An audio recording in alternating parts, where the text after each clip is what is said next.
Mon fils a été hospitalisé pour une intoxication alimentaire lorsque ma belle-mère a appelé. Demain, c'est Thanksgiving, alors prépare la dinde. Mon fils est dans un état critique, ai-je dit. Ma belle-mère a répondu froidement, si tu ne viens pas, je ne te traiterai pas comme de la famille. J'ai raccroché et bloqué son numéro. Le lendemain, mon fils s'est rétabli et a dit, maman, après avoir mangé le déjeuner que grand-mère a préparé. Avant de commencer l'histoire, n'oubliez pas de laisser un like et de vous abonner à la chaîne pour voir plus d'histoires comme celle-ci. Dans le quartier huppé de Greenwich, dans le Connecticut, où les soirs d'automne arrivaient tôt, le manoir de la famille Harrison se dressait avec une grandeur digne. Le domaine de style géorgien, construit au XVIIIe siècle, était un symbole du prestige et de la richesse que la famille Harrison avait accumulé sur 3 générations. Les vastes terres comprenaient des jardins méticuleusement entretenus, et des chênes centenaires veillaient en silence sur la longue histoire de la famille. Même aujourd'hui, 8 ans après son mariage au sein de cette famille distinguée, Jessica était parfois émerveillée de vivre ici. Elle travaillait comme graphiste indépendante depuis un petit bureau à domicile. Mais même cet espace de travail était un bureau luxueusement aménagé dans un coin du manoir. Pour quelqu'un qui avait grandi dans une petite ville minière au cœur des Appalaches, cet environnement ressemblait encore à un rêve. La ville natale de Jessica avait perdu sa vitalité avec le déclin de l'industrie charbonnière. Son père avait travaillé dans les mines pendant 30 ans, rentrant chaque jour avec des vêtements de travail maculés de poussière noire. Sa mère avait soutenu le foyer en faisant la vaisselle au restaurant local. Ses 2 parents comprenaient mieux que quiconque l'importance de l'éducation et souhaitaient que leur fille quitte cette ville pour mener une vie meilleure. Jessica avait étudié dur pour répondre à leurs attentes et avait obtenu une bourse pour l'université d'État. Bradley Harrison, qu'elle avait rencontré à l'université, venait véritablement d'un autre monde. Il était maintenant avocat associé dans le cabinet le plus prestigieux de la ville. Grand, avec des traits fins qui témoignaient de sa lignée aristocratique, il avait été le centre de l'attention de nombreuses femmes pendant ses études. Pourtant, il avait été captivé par la simplicité et le caractère travailleur de Jessica. Bradley trouvait une véritable beauté dans le fait qu'elle étudiait tard dans la nuit à la bibliothèque et dans sa force à ne jamais se plaindre malgré ses emplois à temps partiel. Lorsque leur relation a commencé, Jessica ne savait pas grand-chose sur la famille de Bradley. Il était modeste quant à ses origines et préférait entendre parler de la famille de Jessica. Bradley fut profondément ému par les récits de Jessica sur leur vie simple dans la ville minière et l'amour dévoué de ses parents. Quand il l'a demandée en mariage, il lui a dit « J'ai été attiré par la beauté de ton cœur. La naissance et l'éducation n'ont pas d'importance. » Croyant à ces paroles, Jessica décida de l'épouser. Cependant, à mesure que les préparatifs du mariage commençaient, la dure réalité se révéla peu à peu. La mère de Bradley, Eleanor, conservait la dignité qu'elle possédait lorsqu'elle était la coqueluche de la haute société. Belle malgré son âge, elle charmait les gens par ses manières parfaites et son langage raffiné. En surface, elle accueillit chaleureusement Jessica. Mais derrière ce sourire se cachait une froideur manifestement calculée. « Oh, Jessica, vous êtes vraiment simple et adorable », dit Eleanor lors de leur première rencontre, en prenant la main de Jessica. « Je comprends pourquoi Bradley est si épris de vous. Mais devenir un membre de la famille Harrison s'accompagne de certaines responsabilités. » Le mariage fut célébré en grande pompe. La famille Harrison, les parents et les amis se réunirent pour célébrer l'union de familles distinguées. Cependant, les parents de Jessica semblaient clairement mal à l'aise. Le smoking de location de son père ne lui allait pas bien, et sa mère était si nerveuse qu'elle pouvait à peine parler. Eleanor se montra superficiellement gentille, mais ses mots, le travail dans les mines de charbon doit être très difficile, portaient une légère pointe de condescendance. Après le mariage, Jessica et Bradley emménagèrent dans le manoir de la famille Harrison. Son beau-père, William, était un homme doux et posé qui, après avoir pris sa retraite de juge fédéral, aimait la lecture et le jardinage. Il était gentil avec Jessica et réprimandait parfois sa femme Eleanor. Quand il disait « Eleanor, il est important d'accueillir chaleureusement les nouveaux membres de la famille », Eleanor répondait « Bien sûr, William. J'accueille Jessica de tout cœur. » 2 ans plus tard, Ethan naquit. Son fils, maintenant âgé de 8 ans, était devenu un garçon actif qui combinait l'intelligence de son père et la gentillesse de sa mère. Élève de 3e année, c'était un excellent élève avec de nombreux amis, élevé avec l'amour abondant de ses 2 parents. Eleanor se réjouit sincèrement de la naissance de son petit-fils et se consacra à Ethan. Mais en même temps, ses exigences envers Jessica devinrent encore plus strictes. comprenez-vous l'importance d'élever l'héritier de la famille Harrison, dit un jour Eleanor, convoquant Jessica dans son salon. Votre mission est de préserver la tradition et la dignité de cette famille et de les transmettre à la génération suivante. Pendant 8 ans, Jessica avait travaillé dur pour maintenir une relation délicate avec sa belle-mère. Tout en jouant en apparence le rôle d'une famille heureuse et distinguée, elle était constamment tendue intérieurement. Bradley était occupé par son travail exigeant et ne semblait pas conscient des dynamiques émotionnelles complexes au sein du foyer.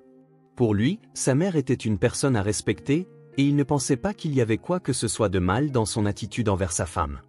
La première semaine de novembre, le feuillage d'automne du Connecticut était à son apogée. Dans le jardin de la famille Harrison, les chênes centenaires se teintaient de rouge flamboyant et d'or, leurs feuilles mortes dansant dans le vent. Cependant, à l'intérieur du manoir, les préparatifs pour Thanksgiving avaient déjà sérieusement commencé. Pour Eleanor, Thanksgiving était l'événement le plus important de l'année. Chaque année, elle organisait un grand dîner, invitant parents, amis et dignitaires locaux, une tradition de la famille Harrison. Cette année, comme d'habitude, plus de 30 invités étaient conviés. Des juges fédéraux, des législateurs d'État, des dirigeants de grandes entreprises et des piliers de la haute société se rassembleraient. Une véritable grande scène pour mettre en valeur le prestige de cette famille distinguée. « Jessica, je dois discuter avec vous du menu de cette année », dit Eleanor à la table du petit déjeuner, en ouvrant son carnet à tranches dorées. « Pour les entrées, nous aurons les habituelles huîtres Rockefeller et les canapés au caviar. Le plat principal sera bien sûr la traditionnelle dinde rôtie aux herbes. Et pour les accompagnements ?» Jessica répondit prudemment. « Que diriez-vous de la sauce au canneberge qui a été si appréciée l'année dernière ? De la purée de pommes de terre et des haricots verts aux amandes. Oui, mais cette année, nous pourrions avoir besoin d'un peu plus de créativité. » Le ton d'Eleanor portait sa gentillesse calculée habituelle. Madame Hamilton se vantait d'avoir engagé un nouveau chef. Nous ne pouvons pas nous laisser distancer. La plupart de la préparation des plats était confiée à Jessica. Eleanor agissait comme superviseur, donnant des instructions, tandis que les achats et la cuisine étaient les responsabilités de Jessica. Ayant vécu cet événement pendant 8 ans, elle savait de première main à quel point le perfectionnisme de sa belle-mère était strict. S'il y avait le moindre défaut dans le goût ou la présentation de la nourriture, elle ferait face à de sévères critiques plus tard. Cette année, nous avons des invités particulièrement importants, poursuivit Eleanor à voix basse. Des personnes cruciales pour la promotion de Bradley. Comme vous le savez, nous ne pouvons pas nous permettre de manquer cette opportunité. Jessica hocha la tête, mais intérieurement, elle se sentait partagée. Bien qu'elle comprît que c'était nécessaire pour la réussite de son mari, elle était fatiguée d'être traitée comme une servante. Cependant, pour la paix de la famille et surtout pour son fils, elle se pliait en silence aux exigences de sa belle-mère. Cet après-midi-là, quand Ethan rentra de l'école, Jessica sentit que quelque chose n'allait pas avec son fils. D'habitude, il criait joyeusement « Je suis rentré ». Mais aujourd'hui, il avait l'air fatigué. « Qu'est-ce qui ne va pas, Ethan ? Tu te sens malade ?» Jessica posa avec inquiétude sa main sur le front de son fils. « Non, ça va. » Ethan sourit faiblement. « Juste un peu fatigué. Le déjeuner que grand-mère m'a préparé était délicieux. » Jessica pencha la tête, perplexe. « Le déjeuner de grand-mère ? Je pensais que tu avais pris celui que j'avais préparé ce matin. » Grand-mère a dit, « Je t'ai préparé un déjeuner spécial à emporter. » Et elle m'a fait prendre le sien. Elle a mis ton déjeuner au réfrigérateur. Il n'était pas rare qu'Eleanor prépare le déjeuner pour son petit-fils. Mais pourquoi ne l'avait-elle pas consulté au préalable ? Jessica se sentit légèrement confuse, mais décida de l'interpréter comme un geste de bonne volonté de sa belle-mère. Le lendemain, et le surlendemain, Ethan rentra fatigué de la même manière. Son appétit était faible, et il ne mangeait qu'environ la moitié de son dîner habituel. Quand Jessica en parla à Bradley, il répondit nonchalamment « Il est normal que les enfants en pleine croissance aient des hauts et des bas dans leur santé. » « Mais je m'inquiète que ça continue comme ça, » insista Jessica auprès de son mari. « Ne devrions-nous pas le faire examiner par un médecin, juste par précaution ? » « Tu t'inquiètes trop, » répondit Bradley sans lever les yeux de son journal. « Mère l'a dit aussi. Être surprotectrice n'est pas bon. Les garçons doivent être élevés de manière plus robuste. » Eleanor, qui avait écouté la conversation, intervint. « C'est vrai, Jessica. Tu es un peu trop névrosée. Ethan est un enfant en bonne santé. De plus, la préparation de Thanksgiving est plus importante. Cependant, l'intérêt d'Eleanor pour Ethan avait récemment augmenté à un degré anormal. Elle avait commencé à s'ingérer plus que jamais dans l'éducation de son petit-fils. Nous devrions transférer Ethan dans une meilleure école privée, déclara soudainement Eleanor lors d'un dîner. Son école actuelle ne fournit pas une éducation adaptée à l'héritier de la famille Harrison. Mais Ethan adore son école actuelle, objecta doucement Jessica. Il a beaucoup d'amis et les professeurs sont dévoués. Des amis ? La voix d'Eleanor portait un ton méprisant. De quel genre de famille ces enfants viennent-ils ? Le fils de la famille Harrison devrait fréquenter des enfants de famille du même rang. Mère, c'est un peu... Tenta d'intervenir Bradley, mais Eleanor continua. Et augmenter ses activités extrascolaires. Équitation, escrime, piano. Il doit acquérir le raffinement nécessaire en tant qu'homme de la famille Harrison. Vous ne comprenez peut-être pas, mais c'est pour son avenir. Jessica voulait respecter le rythme de son fils. Ethan n'avait que 8 ans et avait besoin de temps pour jouer avec ses amis et explorer librement ce qu'il aimait. Cependant, Eleanor était obsédée par l'idée d'inculquer à son petit-fils la conscience d'être l'héritier de la famille Harrison. Cet enfant a un sang spécial qui coule dans ses veines, dit un jour Eleanor à Jessica. La famille Harrison a une histoire de 200 ans en tant que famille distinguée. Il doit comprendre l'importance de perpétuer cette lignée. Jessica perçut avec sensibilité le sens caché derrière ces mots. Eleanor suggérait subtilement que sa propre lignée n'était pas spéciale.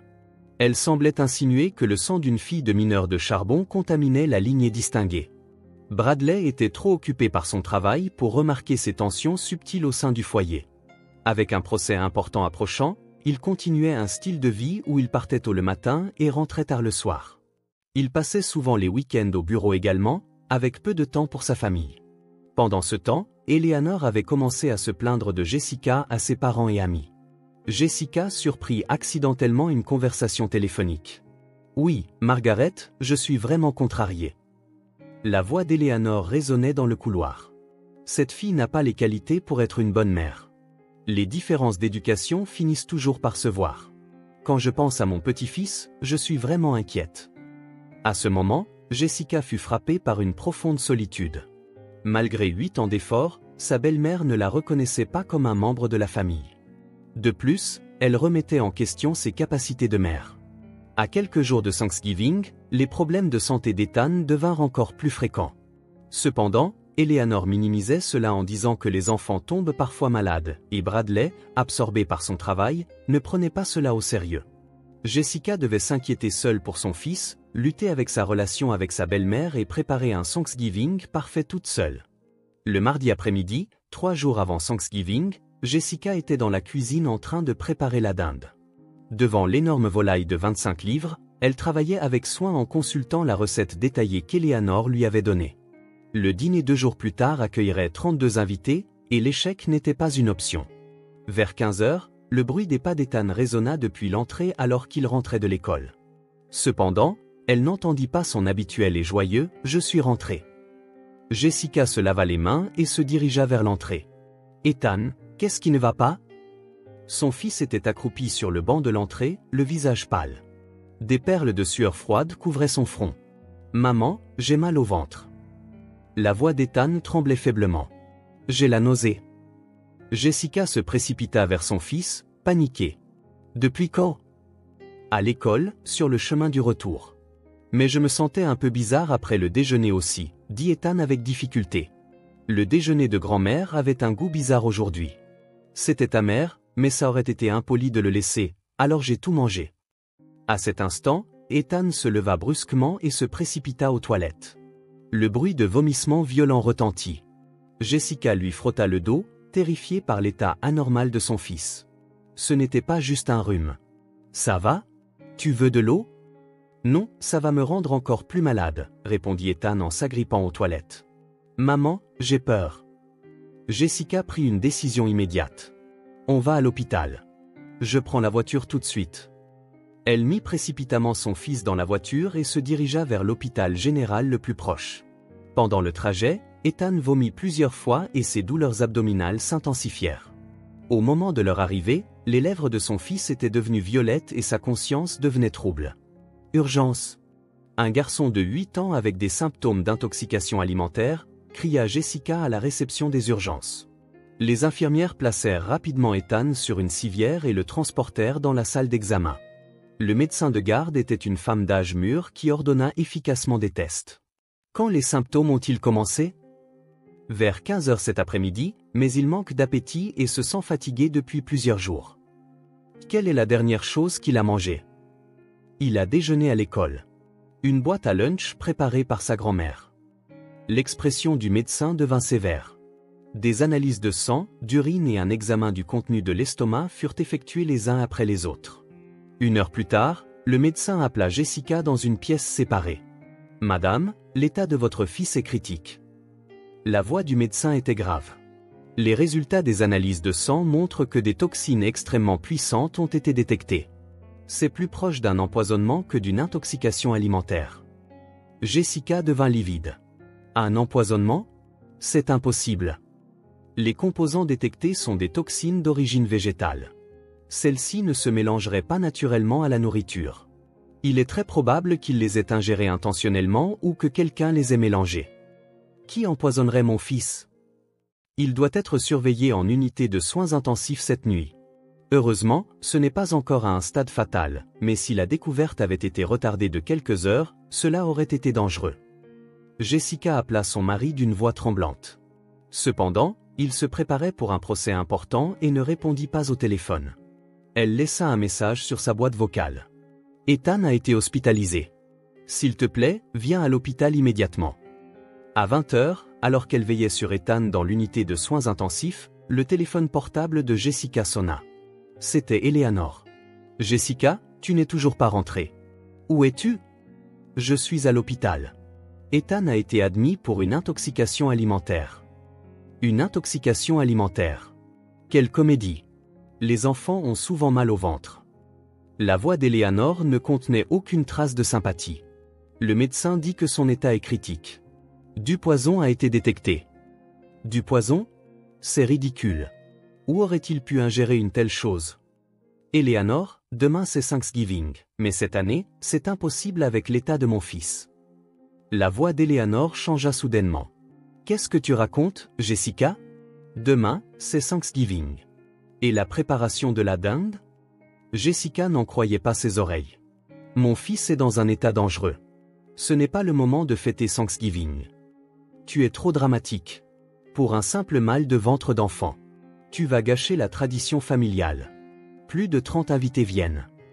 Le médecin a dit que c'était critique. Cette année, c'est vraiment impossible. À l'autre bout du fil, Eleanor soupira profondément. Puis, de la voix la plus froide que Jessica ait jamais entendue, elle dit « Jessica, il semble que vous ne saisissiez pas les priorités de cette tradition familiale. Quelqu'un de votre milieu ne peut peut-être pas comprendre, mais le Thanksgiving de la famille Harrison est un événement sacré qui perdure depuis 200 ans. Mon fils est entre la vie et la mort. » La voix de Jessica résonna dans le couloir de l'hôpital. Entre la vie et la mort. Vraiment, quelle comédie. Eleanor ricana. Tu es indigne d'être mère. T'énerver pour des broutilles et abandonner tes devoirs familiaux. Des broutilles? Vous dites que la vie de mon fils est une broutille? Écoutez, Jessica. La voix d'Eleanor devint encore plus froide. Le dîner de demain est extrêmement important pour la promotion de Bradley. Votre absence nuira à la réputation de notre famille. La réputation. La réputation est plus importante que la vie de mon fils? Si vous ne venez pas, je ne vous considérerai plus comme un membre de la famille Harrison. L'ultimatum d'Eleanor était aussi froid que la glace. Vous êtes cet enfant. Jessica resta sans voix.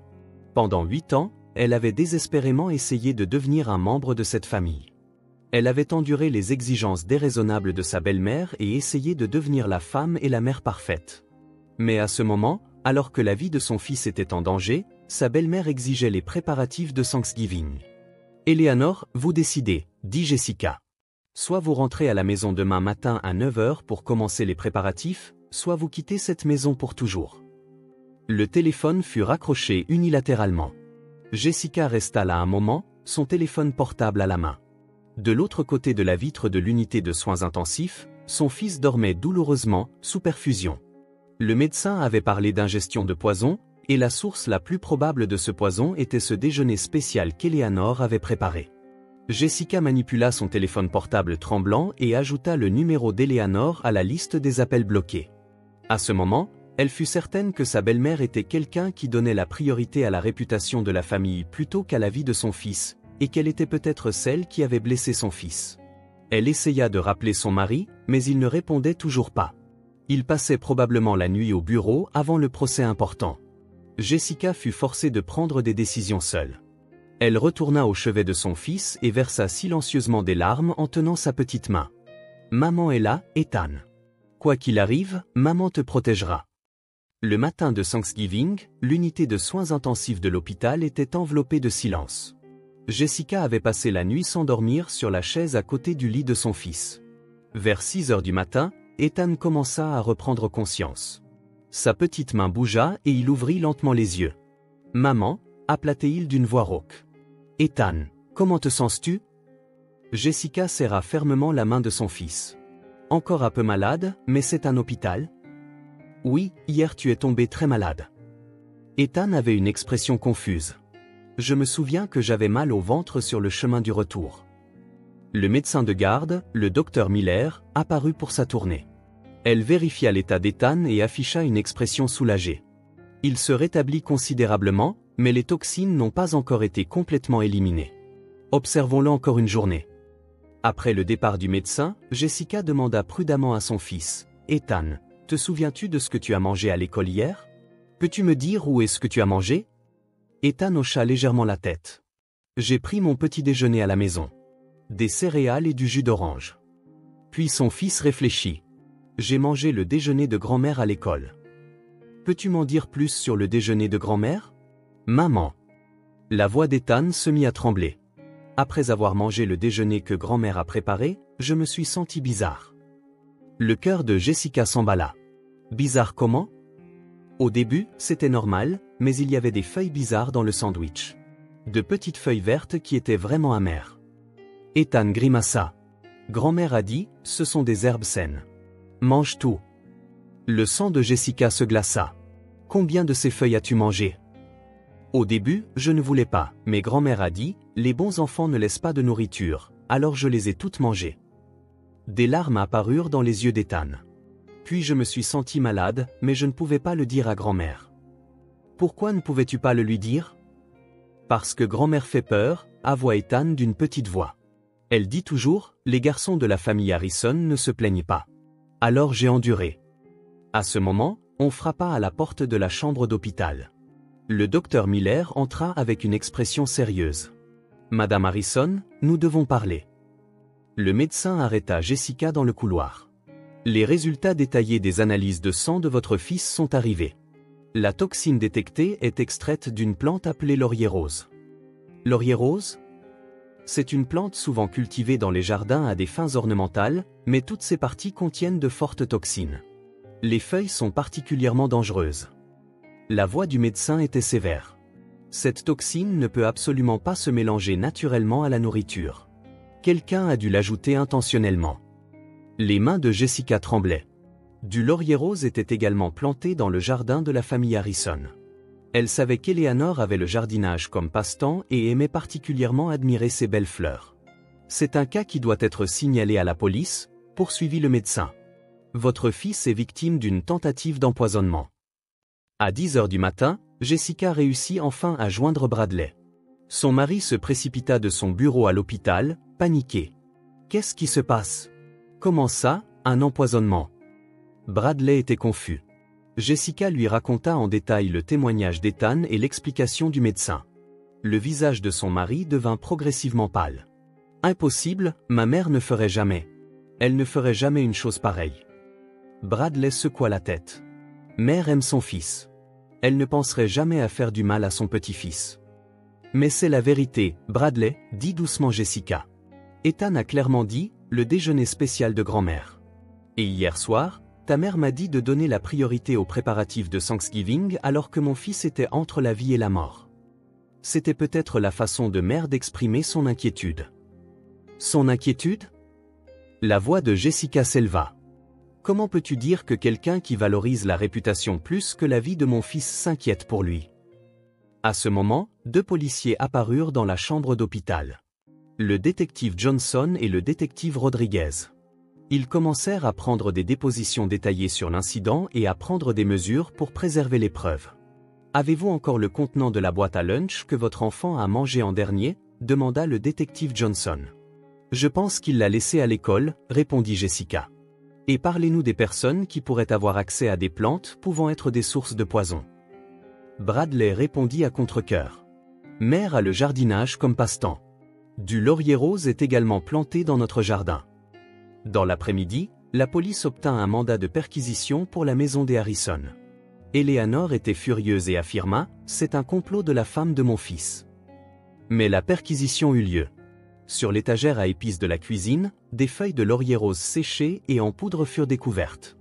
Eleanor affirma qu'elle les utilisait comme engrais pour le jardinage, mais les mêmes composants furent détectés dans la boîte à lunch qu'Ethan avait emportée à l'école. De plus, quelque chose de choquant fut trouvé dans la chambre d'Eleanor. Il y avait de grandes quantités de notes détaillées sur Jessica et Ethan. Plan pour éliminer la lignée inférieure. Le détective Rodriguez lut le contenu des notes.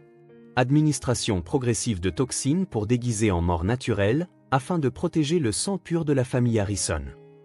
Bradley était abasourdi. C'est l'écriture de ma mère. Les notes contenaient des plans encore plus détaillés, des méthodes pour affaiblir progressivement le corps en administrant de petites quantités de toxines sur plusieurs semaines.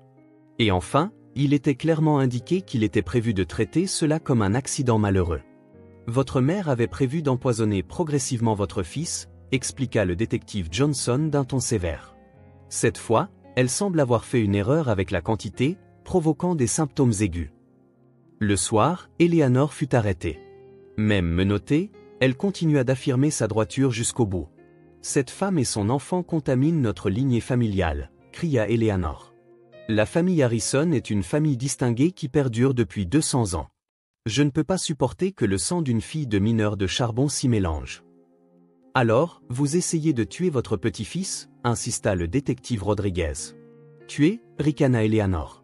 J'essayais seulement de le purifier. Cet enfant a du sang inférieur qui coule en lui. J'essayais seulement de l'enlever. Bradley était complètement anéanti par les paroles de sa mère. Mère, pourquoi as-tu fait une chose pareille?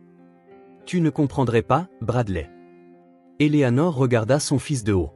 Tu as oublié la fierté de la famille, séduit par cette femme. Mais ce n'est pas grave. Une fois que cet enfant sera parti, tu pourras te remarier avec quelqu'un de plus convenable. Cette nuit-là, au chevet de son fils à l'hôpital, Bradley inclina profondément la tête. Jessica, qu'est-ce que je regardais? La voix de son mari tremblait.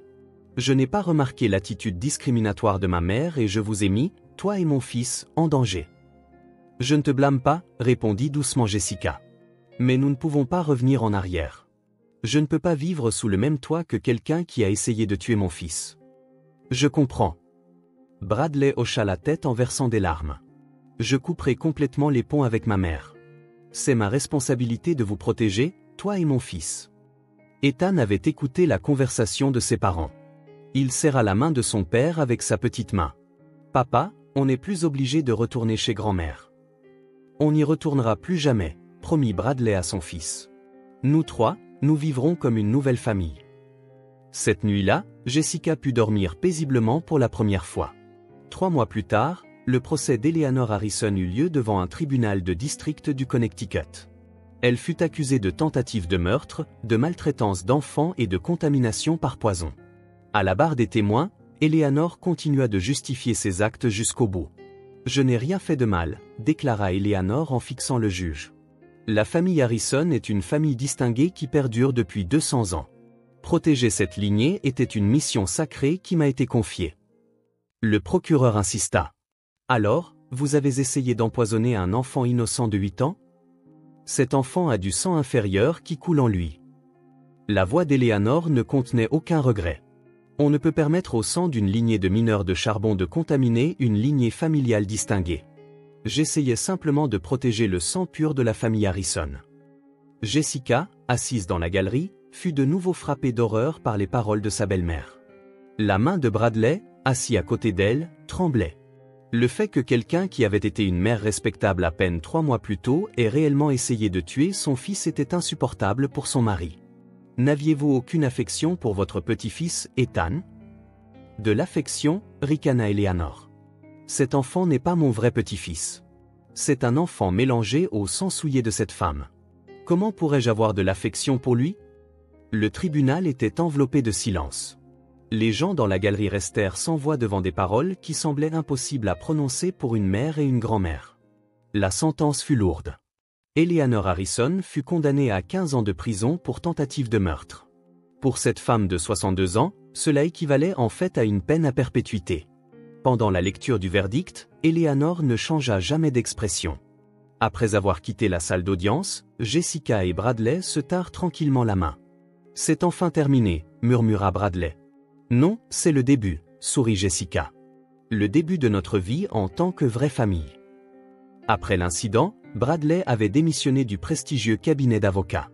Lorsque le crime de sa mère fut révélé, la réputation de la famille Harrison tomba à terre. Cependant, son mari choisit sans hésiter la voie de l'avocat commis d'office.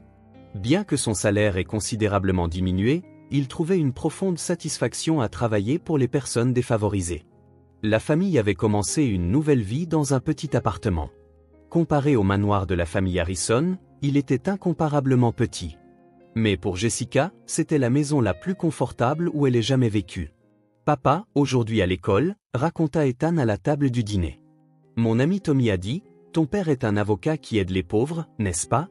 C'est trop cool. » Bradley caressa la tête de son fils. « Je suis content qu'il ait dit ça. » Ethan s'était complètement rétabli. Il s'adapta rapidement à sa nouvelle école et était devenu un enfant encore plus joyeux qu'auparavant. Libéré de la pression excessive d'Eleanor, il pouvait passer un temps d'enfant.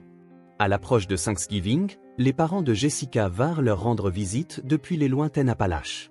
Les mains de son père étaient encore noircies par des années de travail dans les mines de charbon, mais ses mains étaient plus chaudes que celles de quiconque. « Jessie, ça a dû être très difficile », dit sa mère en serrant sa fille dans ses bras. « Mais tu es une enfant forte, alors tu as pu surmonter ça. » Le dîner de Thanksgiving de cette année-là fut une affaire modeste partagée par 5 personnes autour de la petite table à manger de l'appartement. C'était tout le contraire des fêtes luxueuses qu'Eleanor organisait chaque année, mais il était rempli de sourires sincères et d'amour. « Cher Dieu, merci de nous avoir accordé de nombreuses bénédictions cette année », offrit Bradley en prière. « Nous sommes particulièrement reconnaissants de nous avoir appris le sens de la vraie famille. » Après le repas, Jessica parla tranquillement avec son mari. « La lignée et le statut familial n'avaient vraiment aucune importance, » dit Jessica. « La vraie famille n'est du souci que l'on a les uns pour les autres. » Mère avait tort, hocha profondément la tête Bradley. 200 ans d'histoire n'ont aucune valeur comparée à des relations sans amour. Toi et Ethan êtes ma vraie famille. Le printemps suivant, l'entreprise de design graphique de Jessica se développait également sans heurts. Les commandes de grandes entreprises augmentèrent, devenant une source de revenus importante pour le foyer. Bradley gagnait également la confiance de nombreuses personnes en tant qu'avocat commis d'office. Ils apprirent par hasard la situation actuelle d'Eleanor par un journal. Un article mentionnait qu'elle causait fréquemment des problèmes avec les autres détenus en prison et qu'elle était souvent placée en isolement. Il semblait qu'elle ne changerait jamais ses valeurs jusqu'au bout. « Quelle personne pitoyable », dit Jessica en fermant le journal. Finalement, elle finira sa vie en ayant perdu de vue ce qui est vraiment important. Ethan eut 9 ans et devint un garçon encore plus actif et attentionné. Parfois, il demandait « Comment va grand-mère ?» Mais ses parents expliquaient « Elle est dans un endroit lointain, mais nous ne la verrons plus. » Ce Thanksgiving-là, la famille de 5 personnes savoura de nouveau un dîner modeste. Ethan prit soudain la parole. « Je pense qu'une vraie famille, ce sont les gens avec qui on se sent en sécurité. » Jessica et Bradley se regardèrent et sourirent. Leur fils avait appris la leçon la plus importante de la vie de la terrible expérience qu'il avait endurée au tendre âge de 8 ans. La nuit, après qu'Ethan se fut endormi, Jessica et Bradley contemplèrent le ciel étoilé depuis le balcon. « C'est parce que nous avons eu ces jours de cauchemar que nous avons ce bonheur maintenant, » dit Jessica en tenant la main de son mari. « Quand j'ai failli te perdre, toi et mon fils, j'ai enfin compris ce qui est vraiment important, » dit Bradley en serrant sa femme dans ses bras. La classe sociale et la lignée ne signifient rien face à l'amour. Au loin, les cloches d'une église sonnaient dans le silence de la nuit. La lignée de la famille Harrison allait peut-être s'éteindre, mais le lien de la vraie famille que Jessica, Bradley et Ethan avaient construit possédait une force qui ne céderait à aucune épreuve. Et leur nouvelle vie, remplie d'amour, ne faisait que commencer.